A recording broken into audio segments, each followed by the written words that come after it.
오늘의 이야기, 텅 빈 당신의 뿔에 새로운 기름을 채우십시오. 인생이라는 기나긴 여정 속에서 우리는 때로 모든 것을 쏟아부었지만 결국 텅 비어버린 자신을 발견하는 순간을 마주합니다.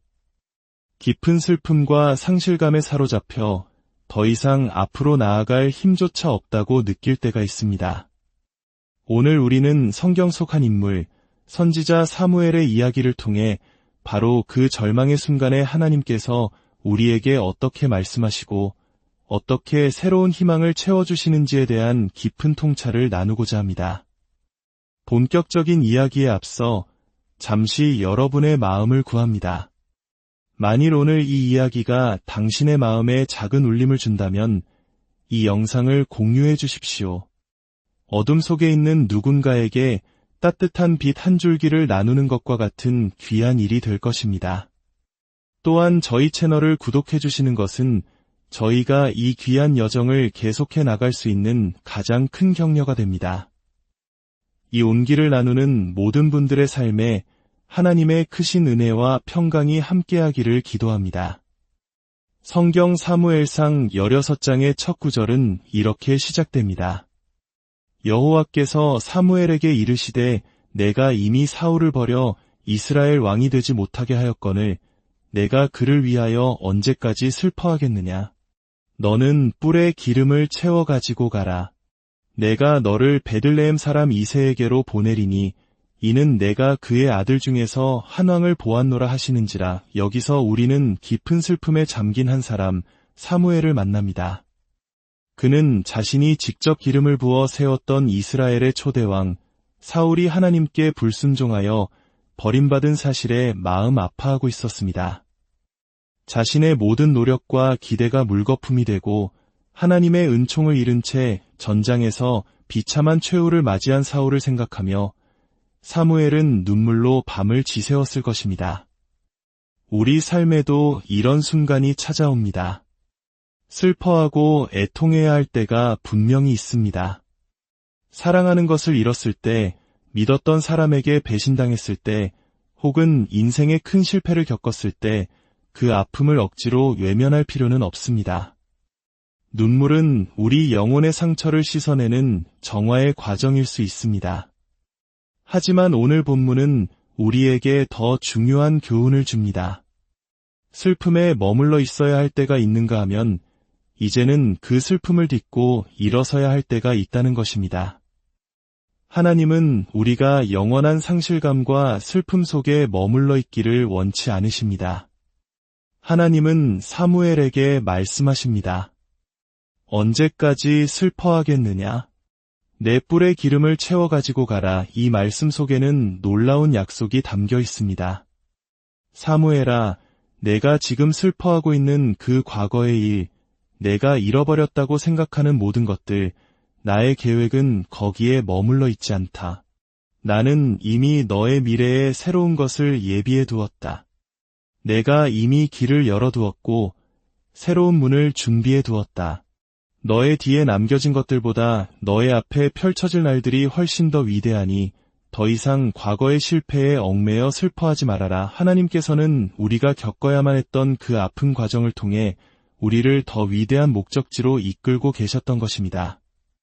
그렇다면 뿔에 기름을 채우라는 말씀은 무슨 의미일까요? 성경에서 뿔은 힘과 권능, 능력을 상징합니다. 구약시대의 제단 내 모퉁이에는 뿔이 달려 있었는데 이는 기도의 능력을 상징했습니다.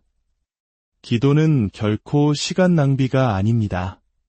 차 안에서, 직장에서 하루 종일이라도 마음을 하나님께 향하고 그분과 대화할 수 있습니다.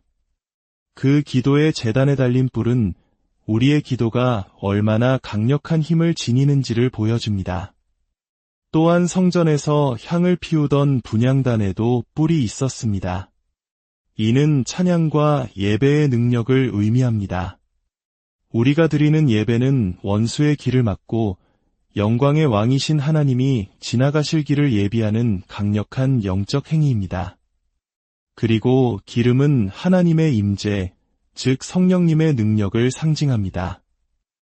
구약의 선지자들은 이 뿔에 기름을 담아 다니며 왕이나 제사장에게 부어 하나님의 권위를 위임했습니다.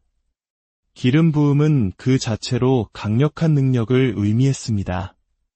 선지자 엘리사의 뼈에는 하나님의 능력이 남아있어 죽은 시체가 그의 뼈에 닿자 다시 살아났습니다. 베드로의 그림자가 닿기만 해도 병든 자들이 치유되었고, 모세의 얼굴에서는 하나님의 영광의 광채가 나서 사람들이 수건으로 그 얼굴을 가려야만 했습니다. 사도 바울이 쓰던 손수건이나 앞치마를 가져다가 병든 사람에게 얹으면 병이 떠나고 악기도 나갔습니다. 예수님의 옷자락을 만진 혈루증 앓던 여인이 치유받은 것처럼 하나님의 능력은 그분과 연결된 모든 것을 통해 흘러넘칩니다. 사무엘은 그의 인생에서 3번이나 이 귀한 기름을 쏟아부었지만 거절당하는 아픔을 겪었습니다. 첫 번째로 이스라엘 백성들이 그를 거절했습니다. 그들은 당신은 늙었고 당신의 아들들은 당신의 길을 따르지 않으니 우리에게 다른 나라들처럼 왕을 세워주시오라고 요구했습니다. 사무엘이 평생을 바쳐 전했던 하나님의 방식, 그 기름 부음의 예배와 말씀을 거부하고 세상적인 왕을 원했던 것입니다. 두 번째로 그는 자신의 2 아들에게 기름을 부었지만 아들들은 아버지의 길을 따르지 않고 자기중심적이고 이기적인 삶을 살았습니다. 아마 지금 이 순간에도 자녀와 손주들이 하나님의 길을 떠나 방황하는 모습에 가슴 아파하는 부모님과 조부모님들이 계실 것입니다. 평생을 바쳐 신앙을 가르치고 교회를 데려갔지만 마치 모든 노력이 헛된 것처럼 느껴질 때가 있을 것입니다. 세 번째로 그는 하나님의 명령에 따라 사울에게 기름을 부어 왕으로 세웠습니다. 기름 부음을 받은 사울은 다른 사람으로 변하여 예언까지 하는 등 처음에는 강력한 지도자의 모습을 보였습니다. 사무엘은 마침내 자신의 사명이 성공했다고 생각했을지도 모릅니다. 그러나 비극적이게도 사울은 교만해져 하나님께 등을 돌리고 결국 하나님으로부터 내가 그를 왕으로 세운 것을 후회하노라는 비통한 말씀을 듣게 됩니다. 백성에게, 자식에게, 그리고 자신이 세운 왕에게까지 3번이나 거절당한 사무엘의 마음은 어떠했을까요? 그의 뿔은 이제 텅 비어버렸습니다. 모든 것을 쏟아부었지만 남은 것은 상처와 공허함 뿐이었습니다. 그는 완전히 지쳐버렸고 슬픔 속에서 자신의 인생이 실패했다고 생각했을지도 모릅니다. 바로 이 순간이 사탄이 우리를 공격하는 순간입니다. 여기서 우리는 스페인 투어의 잔인한 과정에 대해 잠시 생각해 볼 필요가 있습니다. 투 경기에 나오는 황소는 원래 엄청난 힘을 가지고 있습니다. 그 힘의 상징은 바로 거대하고 날카로운 뿔입니다. 어떤 투우사도 온전한 힘을 가진 황소와 정면으로 맞서 싸우려 하지 않습니다. 그래서 그들은 경기가 시작되기 며칠 전부터 황소를 약화시키는 작업을 시작합니다. 황소의 귀에 젖은 종이를 넣어 청력을 둔하게 만들어 균형 감각을 잃게 합니다. 눈에는 바셀린을 발라 시야를 흐리게 만듭니다. 며칠 동안 어두운 방에 가두어 정신적으로 피폐하게 만듭니다. 마침내 경기장에 끌려 나온 황소는 이미 정상적인 상태가 아닙니다. 그때 말을 탄 피카도르들이 나타나 긴 창으로 황소의 목덜미 근육을 찌릅니다. 다른 곳이 아니라 정확히 목을 찌르는 이유는 뿔을 지탱하는 근육을 약화시키기 위해서입니다. 피를 흘리면서 황소의 힘은 서서히 빠져나갑니다. 그 후 작살 같은 반데리아를 든 투우사들이 나타나 황소의 목에 여러 개의 작살을 꽂습니다. 황소가 움직일 때마다 작살은 근육을 더욱 찢어놓고 황소의 머리는 점점 더 아래로 숙여집니다. 이 모든 과정을 뿔의 힘을 비우는 과정이라고 부릅니다. 마지막에 화려한 옷을 입은 마타도르가 등장할 때 황소는 이미 저항할 힘이 거의 남아있지 않습니다. 겉보기에는 여전히 위협적인 뿔을 가지고 있지만 그 힘은 이미 고갈된 상태입니다. 결국 지쳐 쓰러진 황소의 심장을 칼로 찔러 경기는 끝이 납니다. 이것이 바로 사탄이 우리 신앙인들을 무너뜨리는 방식과 놀랍도록 닮아 있습니다. 사탄은 한 번의 큰 공격으로 우리를 넘어뜨리지 않습니다. 대신 일상 속에서 작은 상처들을 계속해서 입힙니다. 실망, 불안, 비교, 비난, 거절감. 이런 작은 상처들이 계속해서 쌓이면 우리도 모르는 사이에 영적인 힘이 고갈됩니다. 겉으로는 멀쩡하게 신앙생활을 하는 것처럼 보이지만 내면은 텅 비어 찬양의 손을 들 힘도 기도할 열정도 사라져버립니다. 우리의 믿음의 머리가 점점 숙여지고 영적으로 무기력해지는 것입니다. 바로 그 순간 모든 것을 잃고 뿔이 텅 비어버린 사무엘에게 하나님께서 다시 찾아오셨습니다. 그리고 말씀하셨습니다. 일어나 내 뿔에 다시 기름을 채워라.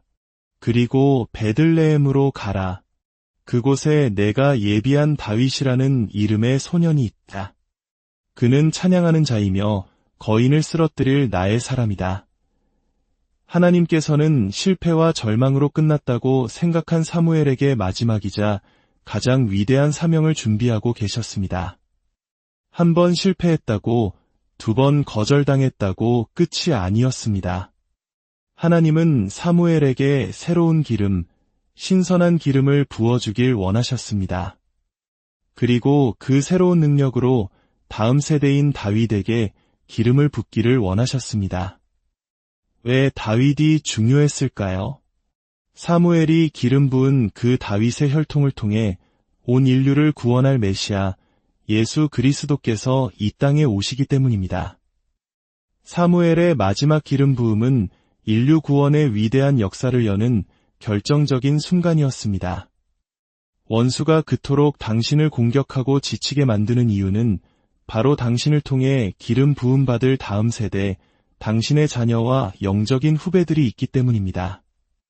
당신의 뿔이 비어 있다면 그들에게 아무것도 흘려보낼 수 없습니다.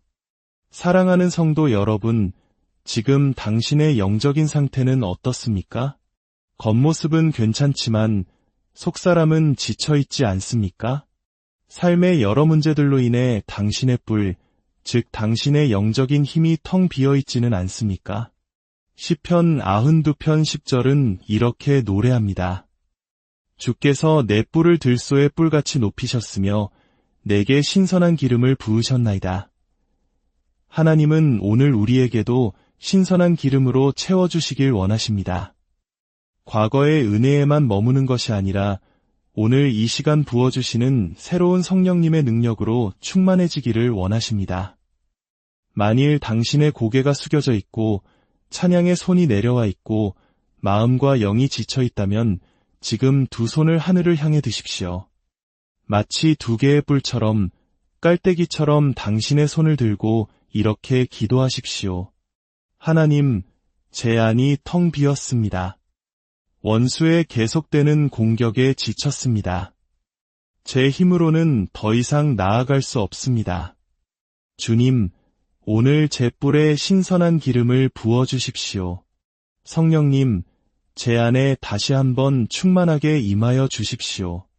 저를 다시 일으켜 세워주셔서 제게 맡겨주신 다음 세대를 축복하고 세우는 통로로 사용하여 주옵소서. 주님께서 당신에게 복을 주시고 당신을 지키시기를 원하며 주님께서 그의 얼굴을 당신에게 비추사 은혜 베푸시기를 원하며 주님께서 그 얼굴을 당신에게로 향하여 드사 평강 주시기를 간절히 축원합니다. 이제 텅 빈 뿔을 새로운 기름으로 채우고 믿음으로 다시 일어서십시오. 당신을 통해 놀라운 일을 행하실 하나님을